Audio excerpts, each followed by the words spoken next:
Hi friends, இன்னைக்கு நம்ம bridal blouse designing work பார்க்க போறோம். இப்போ பாத்தீங்கன்னா நான் ஆல்ரெடி ஒரு peacock design trace பண்ணி எடுத்திருக்கேன். இந்த blouse பாத்தீங்கன்னா full and full self designed blouse. So இதில் எப்படி நம்ம வந்து டிசைனிங் பண்ணலாம் அப்படின்னு பார்க்கலாம்.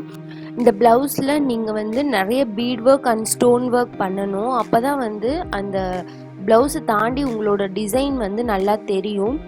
இது பார்த்தீங்கன்னா நெக் பேட்டர்ன் ஆல்ரெடி போட்டிருக்கேன். 2 செயின் ஸ்டிச், அதுக்கடுத்து மெரூன் கலரில் 2 செயின் ஸ்டிச் சில்க் த்ரெட்டில், அதுக்கடுத்து ஒரு லைன் பீட் அண்ட் ஒரு லைன் ஸ்டோன் செயின் அண்ட் இன்னொரு லைன் பீட் ஒர்க் இந்த மாதிரி கொடுத்துருக்கேன். இப்போ இதில் எப்படி டிசைன் பண்ணலான்னு பார்க்கலாம். இப்போ இந்த பீகாக்கோட பாடி போர்ஷனில் நான் வந்து லோடிங் கொடுக்க போகிறேன். அதுக்காக லோடிங் த்ரெட் வந்து ஆல்ரெடி நான் வந்து ஸ்டிக் பண்ணிட்டேன், க்ளூ வச்சு ஸ்டிக் பண்ணியிருக்கேன். இதோட ஹெட் போர்ஷனில் பார்த்தீங்கன்னா ஒரு ரவுண்ட் இந்த மாதிரி சுற்றி வச்சுருக்கேன். அதனால நம்மளுக்கு அந்த ஹெட் போர்ஷன் வந்து கரெக்டாக கிடைக்கும். அண்ட் டபுள் த்ரெட் வந்து நான் வந்து ஸ்டிக் பண்ணியிருக்கேன். அப்போ தான் வந்து அந்த பாடி போர்ஷனுக்கு வந்து நம்மளுக்கு கரெக்டாக கிடைக்கும் நம்மளுக்கு. அடுத்து பார்த்திங்கன்னா ஃபுல்லாக நான் வந்து ஸ்டோன் ஒட்டியிருக்கேன், தோகைக்கெல்லாம் ஸ்டோன் ஒட்டியிருக்கேன். And maroon, gold and lavender 3 கலரில் வந்து மாற்றி மாற்றி ஒட்டியிருக்கேன். இது 3மே வந்து சாரியில் வர கலர்ஸ். ஸோ அதனால் 3மே நான் இந்த மாதிரி எல்லா தொகையிலையுமே ஒட்டியிருக்கேன். இப்போ இந்த லோடிங் த்ரெட்டில் ஃபுல் அண்ட் ஃபுல் நான் ஜிக்ஸாக் ஸ்டிச் போட்டிருக்கேன். 2 த்ரெட்டையுமே ஒன்றா வச்சுட்டு நான் வந்து ஜிக்ஸாக் ஸ்டிச் போட்டிருக்கேன். இதுக்கு மேலே தான் நம்ம வந்து லோடிங் பண்ண போகிறோம். இந்த சாரீ பார்த்திங்கன்னா மெரூன் கலர். ஸோ நான் மெரூன் கலர் சில்க் த்ரெட் எடுத்திருக்கேன். மெரூன் கலர் சில்க் த்ரெட் எடுத்துகிட்டு இதுக்கு மேலே நம்ம லோடிங் பண்ண போகிறோம். இது பார்த்திங்கன்னா நான் ஹெட் போர்ஷன்லேருந்து ஆரம்பிக்கிறேன். நம்ம ஆல்ரெடி இந்த லோடிங் எப்படி பண்ணுறது அப்படின்னு நம்ம பார்த்துருக்கோம். ஒரு லாங் ஸ்டிச் போடுறோம். ஒரு லாங் ஸ்டிச் போட்டுட்டு அதுக்கப்புறமா அதை வந்து லாக் பண்ணுற மாதிரி ஒரு குட்டி செயின், திருப்பி அப்படியே மேலே வந்து ஒரு லாங் ஸ்டிச் போடுறோம். அந்த ஸ்டிச்சை லாக் பண்ணுற மாதிரி ஒரு குட்டி செயின் போட்டுட்டு இதே பேட்டர்ன் தான் ஃபுல் அண்ட் ஃபுல் நம்ம வந்து ஃபாலோ பண்ணுறோம்.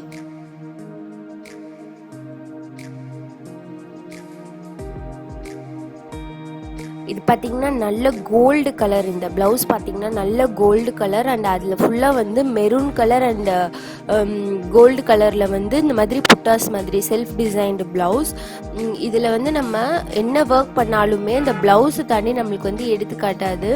ஸோ நம்ம வந்து நிறைய bead and stone and thread ஒர்க்குமே நீங்கள் வந்து நல்ல லோடிங் கொடுத்தாதான் வந்து நம்மளுக்கு வந்து இந்த ப்ளவுஸ் தாண்டி நம்மளோட டிசைன் வந்து நல்லா தெரியும். இல்லை நீங்கள் நார்மல் ஒர்க் பண்ணிங்கன்னா வந்து இதில் தெரியவே தெரியாது உங்களுக்கு. ஏன்னா அதுவே நல்ல பிரைட்டாக இருந்துச்சு, அந்த ப்ளவுஸே வந்து நல்லா பிரைட்டாக இருந்துச்சு. ஸோ அதை தாண்டி நம்மளுக்கு வந்து டிசைன் தெரியணுன்னா நீங்கள் இந்த மாதிரி நிறைய beat work and stone work வந்து நிறைய கொடுத்தீங்கனாலே உங்களுக்கு வந்து மேக்ஸிமம் நல்லா டிசைன்ஸ் தெரியும். அண்ட் இந்த மாதிரி த்ரெட் ஒர்க் பண்ணும்போது நிறைய லோடிங் கொடுங்க அண்ட் ஃப்ரெஞ்ச் நாட் கொடுங்க. ஃப்ரெஞ்ச் நாட் கொடுத்தாலுமே நம்மளுக்கு வந்து நல்லா தெரியும்.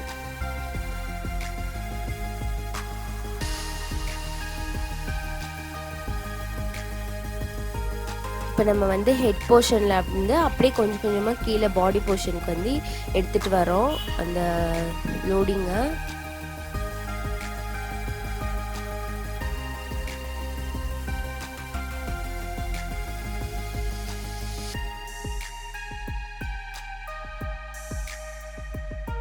இதே டிசைனை வந்து நீங்கள் பிளைன் ப்ளவுஸில் போட்டிங்கன்னா இன்னும் நல்லா சூப்பராக தெரியும். பட் இந்த கஸ்டமர் பார்த்திங்கன்னா எங்களுக்கு இந்த ப்ளவுஸில் தான் வேணும் அப்படின்னு சொல்லிட்டாங்க. ஸோ அதனால் வந்து நம்ம இந்த ப்ளவுஸ்லேயே போடுறோம்.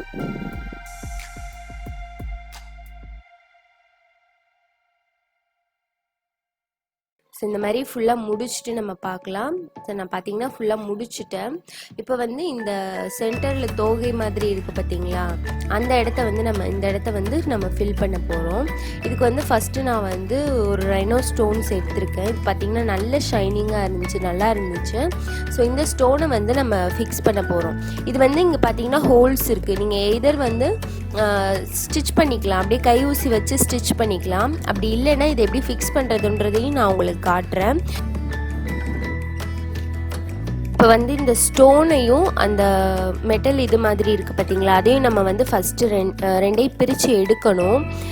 இது வந்து ஜஸ்ட்டு இந்த மாதிரி கவர் பண்ணியிருப்பாங்க, அதை நீங்கள் வந்து இந்த மாதிரி எடுத்து விட்டாலே வந்து ஈஸியாக நம்ம ஸ்டோனை வந்து எடுத்துடலாம்.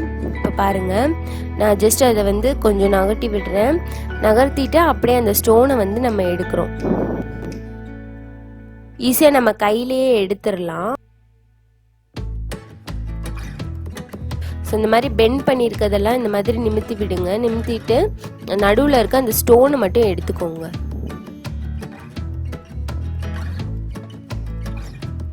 இப்போ ஃபுல்லாக நம்ம எடுத்துட்டோம். ஸோ ஸ்டோனும் வந்து தனியாக பிரிஞ்சு வந்துருச்சு பாருங்கள். இப்போ இதை வந்து நம்ம கிளாத்து கீழே கொடுத்து நம்ம ஃபிக்ஸ் பண்ண போகிறோம்.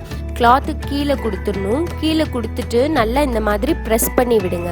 ப்ரெஸ் பண்ணி விட்டிங்கன்னா அந்த சின்ன சின்ன இது மாதிரி இருந்துச்சுல்ல, அரும்பு மாதிரி இருந்துச்சுல்ல, அதெல்லாம் வந்து நம்மளுக்கு மேலே அந்த மாதிரி வந்துடும், எம்பி வந்துடும். நல்லா ப்ரெஸ் பண்ணி விடுங்க. ப்ரெஸ் பண்ணி விட்டுட்டிங்கன்னா அது வந்து நல்லா மேலே வந்துடும். ஸோ அதுக்கப்புறம் நம்ம அப்படியே ஸ்டோனை வச்சு ஃபிக்ஸ் பண்ணிடலாம். இது கொஞ்சம் கிளாத் நல்ல ரஃப்பான கிளாத்து. ஸோ நம்மளுக்கு வந்து கொஞ்சம் கஷ்டமாக இருக்குது. அண்ட் இதுவே வந்து அந்த இடம் வந்து ஷார்ப்பாக இருக்கும். இந்த வளையம்லாம் பார்த்தீங்கன்னா ஷார்ப்பாக இருக்கும். அதில் வந்து உங்களுக்கு ஈஸியாக கிளாத்தை தாண்டி வந்துடும். இது கொஞ்சம் வந்து இந்த ஷேப்பில் இருக்கிறதுனால கொஞ்சம் வர்றதுக்கு வந்து கஷ்டமாக இருக்குது. நல்லா ப்ரெஸ் பண்ணி விடுங்க. ப்ரெஸ் பண்ணி விட்டிங்கன்னா இந்த மாதிரி மேலே வந்துடும். ஸோ இப்போ என்ன பண்ணலான்னா, இந்த மாதிரி சிசர் வச்சுட்டு நடுவில் அந்த கிளாத்தை வந்து கொஞ்சம் கட் பண்ணி விட்டுடலாம் நம்ம. அப்போ தான் நம்மளுக்கு அந்த இடத்துல ஸ்பேஸ் கிடைக்கும். நம்ம ஸ்டோன் ஒட்டுறதுக்கு நம்மளுக்கு ஸ்பேஸ் கிடைக்கும். இந்த மாதிரி அந்த மெட்டலை வந்து நல்லா நம்ம வெளியே எடுத்ததுக்கு அப்புறமா இப்போ வந்து கொஞ்சமாக க்ளூ அப்ளை பண்ணிக்கலாம். நம்ம இந்த நடுவில் வந்து நல்லா க்ளூ அப்ளை பண்ணிவிட்டு அந்த ஸ்டோனை வந்து ஃபிக்ஸ் பண்ணிடலாம். நம்ம நார்மலாக ஸ்டோன் ஃபிக்ஸ் பண்ணுறதை விட இந்த டைப் வந்து நல்லாயிருக்கும். இப்போ வந்து அப்படியே அந்த இடத்த வந்து ஃபஸ்ட்டு இருந்த மாதிரியே நல்லா பெண்ட் பண்ணி விட்டுருங்க. நம்ம நார்மலாக நம்ம கையிலேயே பண்ணிக்கலாம். இந்த மாதிரி வேணான்னா ஃபஸ்ட்டு நான் சொன்ன மாதிரி அந்த ஹோல்ஸ் வச்சு நீங்கள் ஸ்டிச் பண்ணி கூட விட்டுறலாம். இந்த மாதிரி ஃபுல்லாக பண்ணி விட்டுருங்க. ஸோ உங்களுக்கு ஸ்டோன் வந்து நல்லா ஃபிக்ஸ் ஆகிடும், எப்போவுமே விழுகாது. நம்ம நார்மலாக க்ளூ அப்ளை பண்ணுறதை விட இந்த டைப் வந்து ரொம்ப நல்ல டைப்.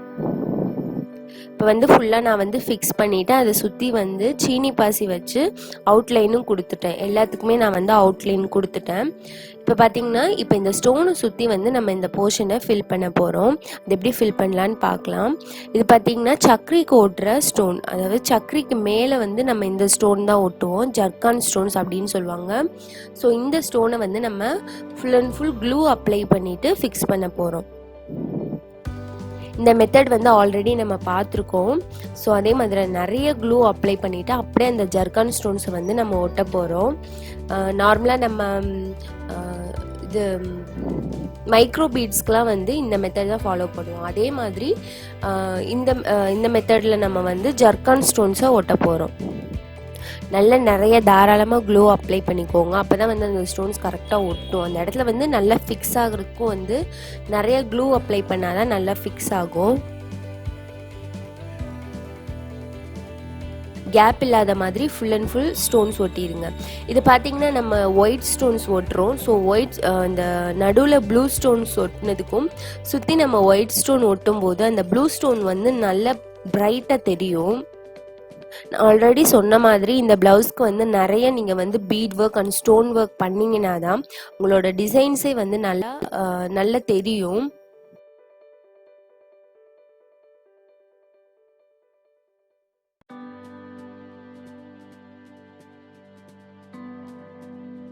கேப் இல்லாத மாதிரி ஸ்டிக் பண்ணிக்கோங்க. இந்த க்ளூ வந்து காஞ்சதுக்கு அப்புறம் உங்களுக்கு தெரியாது, வெறும் ஸ்டோன்ஸ் மட்டும்தான் தெரியும். க்ளூ வந்து தெரியாது காஞ்சதுக்கு அப்புறமா. இதே மாதிரி ஃபுல்லாக ஃபில் பண்ணிக்கலாம். இப்போ பார்த்தீங்கன்னா ஃபுல்லாக நான் ஃபில் பண்ணிட்டேன். இந்த இடத்துல கண்ணுக்கு வந்து நம்ம இதே மாதிரி ஜர்கான் ஸ்டோன்ஸே ஒட்டிடலாம்.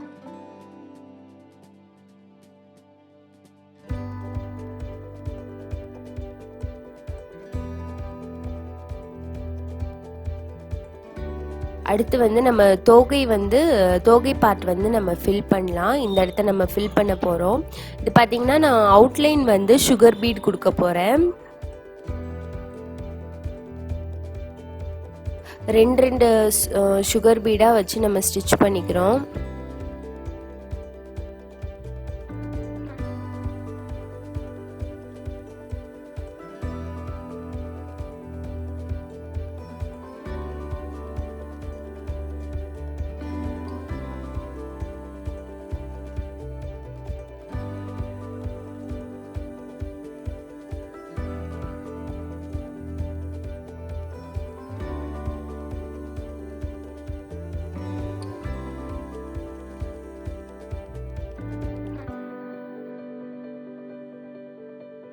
இந்த எண்டில் பார்த்தீங்கன்னா அந்த ஷார்ப்னஸ் கிடைக்கிறதுக்காக நான் என்ன பண்ணுறேன்னா எண்டில் முடிச்சுட்டு அந்த இடத்துல ஒரு வந்து ஸ்டிச் போட்டுக்கிறேன் பாருங்கள்.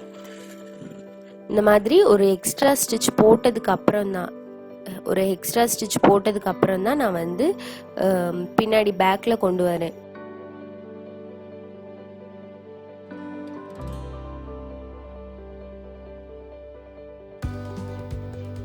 இதே மாதிரி ஃபுல்லாக நம்ம அவுட்லைன் முடிச்சுட்டு சுகர் பீட் வச்சு அவுட்லைன் கொடுத்துட்டு நம்ம அடுத்த ஒர்க் போகலாம்.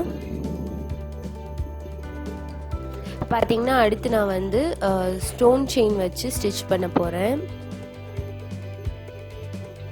ஆல்ரெடி நம்ம ஸ்டோன் செயின்லாம் எப்படி ஸ்டிச் பண்ணுறதுன்னு நம்ம பார்த்துருக்கோம். நம்ம டுட்டோரியல்ஸ்லேயும் இருக்குது, நிறைய வீடியோஸ்லேயும் நம்ம ஸ்டோன் செயின் ஃபிக்ஸிங் பற்றி பார்த்துருக்கோம்.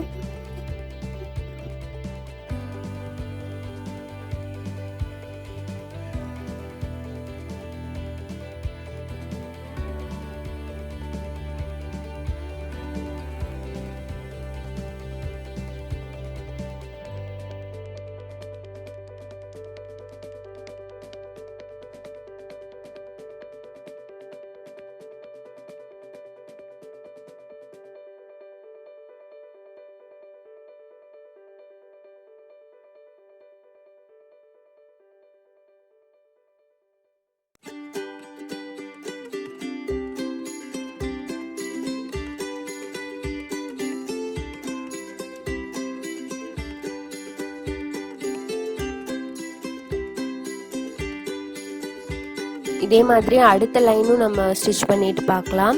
இப்போ பார்த்தீங்கன்னா நான் சுகர் பீடும் கொடுத்துட்டு நடுவில் வந்து நம்ம லோடிங் போட போகிறோம். ஸோ இந்த சாரீ கலர் மெரூன் கலர்லேயே வந்து லோடிங் போட போகிறோம். அதுக்காக வந்து நான் பைப்பிங் த்ரெட் ஆல்ரெடி ஸ்டிக் பண்ணிவிட்டு அதுக்கு மேலே ஜிக்ஸாக் ஸ்டிச் போட்டிருக்கேன். இப்போ பார்த்தீங்கன்னா லோடிங் எப்படி போடுறது நம்ம பார்க்கலாம். லோடிங் வந்து நல்லா க்ராஸாக நம்ம போடுறோம். ஸோ அந்த இடம் ஃபுல்லாக நம்மளுக்கு வந்து ஃபில் ஆகுற மாதிரி க்ராஸாக நம்ம போடுறோம். சேம் அதே மாதிரி தான் ஒரு லாங் ஸ்டிச், அதுக்கப்புறம் அதை லாக் பண்ணுற மாதிரி ஒரு குட்டி செயின், அப்புறம் திருப்பி ஒரு லாங் ஸ்டிச்.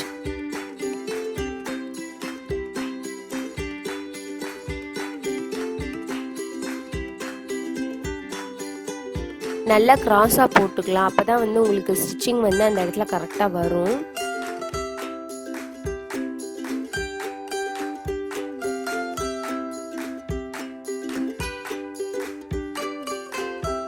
நான் ஆல்ரெடி சொன்ன மாதிரி இந்த மாதிரி ப்ளவுஸ்க்கெல்லாம் செல்ஃப் டிசைன்டு ப்ளவுஸ்க்கெல்லாம் நீங்கள் த்ரெட் ஒர்க் பண்ணுறீங்கன்னா இந்த மாதிரி முடிஞ்ச அளவுக்கு லோடிங் பண்ணுங்கள். லோடிங் பண்ணால் தான் உங்களுக்கு வந்து நல்லா தெரியும், அந்த டிசைனே வந்து நம்மளுக்கு தெரியும். அண்ட் ஃப்ரெஞ்ச் நாட்டும் போடலாம். நீங்கள் ஃப்ளாட் லோடிங்லாம் போட்டிங்கன்னா உங்களுக்கு அவ்வளோவா தெரியாது. அண்ட் கலரும் பார்த்திங்கன்னா நல்ல கான்ட்ராஸ்டான கலர் எடுத்தோம்னா நம்மளுக்கு இன்னும் அந்த டிசைன் வந்து நல்லா தெரியும். இது பார்த்திங்கன்னா sari full and full maroon colour. So நான் வந்து மெரூன் கலர் எடுத்திருக்கேன். ப்ளவுஸ் பார்த்திங்கன்னா ஃபுல்லாக கோல்டு கலர். இப்போ நம்ம வந்து எண்டுக்கு வந்துட்டோம். எண்டில் வந்து நான் எப்படி ஃபினிஷ் பண்ணுறேன் அப்படின்றத பாருங்கள்.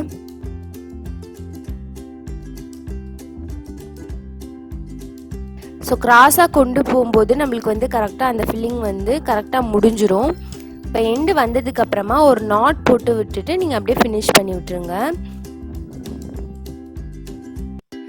இப்போ ஃபுல்லாக நம்ம கம்ப்ளீட் பண்ணிட்டோம்.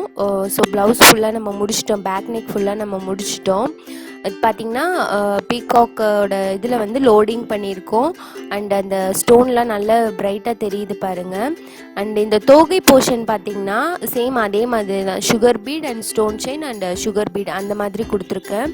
அண்டு அங்கங்கே வந்து நான் சக்கரி வந்து யூஸ் பண்ணியிருக்கேன். சக்கரி யூஸ் பண்ணிவிட்டு அதுக்கு மேலே வந்து நான் வந்து ஜர்கான் ஸ்டோன்ஸ் வந்து ஒட்டியிருக்கேன். ஸோ டிசைன் வந்து நம்மளுக்கு நல்லா பிரைட்டாகவே தெரியுது. ஸோ லோடிங் ஒர்க்லாம் பாருங்கள், ஃபுல்லாக அந்த 3 தொகையிலையும் நான் லோடிங் ஒர்க் கொடுத்துருக்கேன். இந்த வீடியோ கண்டிப்பாக உங்களுக்கு யூஸ்ஃபுல்லாக இருந்திருக்கும்னு நினைக்கிறேன். தேங்க்ஸ் ஃபார் வாட்சிங். பை.